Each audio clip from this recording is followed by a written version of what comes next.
I would suggest that so-called leaders focus on solutions instead of attacks if they really are concerned about a problem, so that we can have a humane and appropriate approach to this issue, including, of course, what we will continue to do in terms of prioritizing border security, but understanding we also need to create a pathway.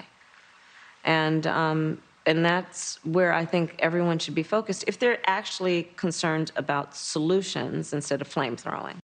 All right, just hang on to that word compassion coming out of her mouth for just a second while I say these words. The war of words ramping up between Vice President Harris and Texas Governor Abbott over the weekend. Harris went after the governor for defying President Biden and ordering the arrest of illegal immigrants, while Abbott continued to blame President Biden. Just 2 years ago, we had the lowest number of people coming across the border and apprehensions under President Trump. And then President Biden took over and eliminated all of the policies that President Trump put in place. And it has led to this unprecedented, overwhelming number of people coming across the border. Republican Congressman Chip Roy of Texas just recently got back from a trip to the border where he saw firsthand just how dire the crisis is. He joins me now in Focus. So I want everybody to concentrate on that word compassion, because what you saw down there is the opposite of a government dealing with this crisis with compassion.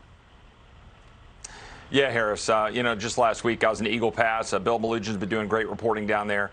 I also was in Uvalde. Coming off your last segment, I went by the school there. I saw the boarded up windows. I've met with the leadership of that town. And to watch this president and this vice president, who, by the way, couldn't find Uvalde on a map until this tragedy that they wanted to exploit, go and finger wag at the American people when it is they who have left our borders wide open, exposed to cartels. They who have left our borders exposed wide open to terrorist individuals that have been apprehended and some who have gotten away. It is they who have defunded police. It is they who have broken up the family unit and destroyed the ability to have families raising children.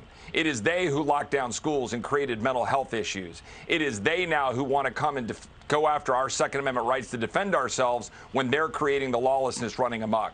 And then now to have the president of Mexico go after my governor, the governor of the state of Texas, and to say he's going to endorse Beto and encourage, quote unquote, his countrymen in Texas to vote against Governor Abbott because the governor dares to recognize the crisis and the invasion that we have on this border. I was with the county officials in South Texas last week when they were declaring a border and encouraging an invasion and declaring the governor to do the same. Because this administration outright refuses to do their constitutional duty, their legal duty to enforce the laws of the United States. And Texans are dying. Texans are dying from fentanyl. Ranchers are getting overrun. Livestock are getting out. And migrants are dying. The 108 bodies found in Brooks County last year, well, were 48 this year. The bodies found in the Rio Grande, the bodies found on ranches. This is not compassion, Harris. You opened this segment talking about compassion. They are full of it. This is a lie. This is not compassionate. And all of these immigration organizations, the NGOs, the United Nations that are encouraging this, that is their fault, what is happening to these migrants dying. I was down on the river with a mom struggling with her child, dying, with the heat and heat exhaustion. Yeah. And a Border Patrol agent picked that child up and carried that child and is giving that migrant water.